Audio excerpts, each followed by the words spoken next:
এটা মাছ পাইছো বাদল ভাই? আর মাছ তো আমাদের মাছ ধরাতে খান ভাই। এখন দাদা তাহলে বিয়ের কথাটা কয়ে দাও। বুঝছি তুমি পারবা না, তুমি কইতে দাদা ওই শাহিন ভাই হইতেছে কি বিয়ে বিকালবেলা আমটা ঘুরে দেখতে চাই। না না আমি কথা কই নাই। শাহিন ভাই কইছে মেয়ের বিয়ে করবে, এটাই না কইছে।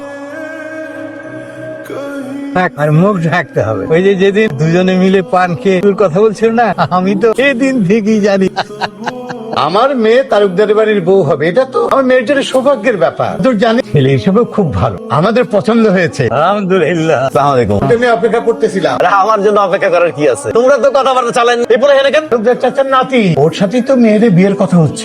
মেয়ের সাথে ওর বিয়ের কথাবার্তা অসম্ভব। কি করতেছো? আরে বাচ্চা নেশাখোর পোলা, সে যে নেশা করে আইসে আমার দোকানের সামনে আইসে, সিগারেট চাইছে, আমি সিগারেট দিই নাই, এই জন্য আমার দোকানের সামনে পেশাব করে দিছে। অকথ্য ভাষা গালিগালাজ করছে আমারে। ও যত বড় বংশের পোলাই হোক, আমার ভাতিজিরে এরকম একটা নেশাখোর পোলার হাতে দিয়া জীবনটা কষ্ট করতে পারি না। তুমি এই বিয়া খাইবে দাও। যা বললো তা ঠিক।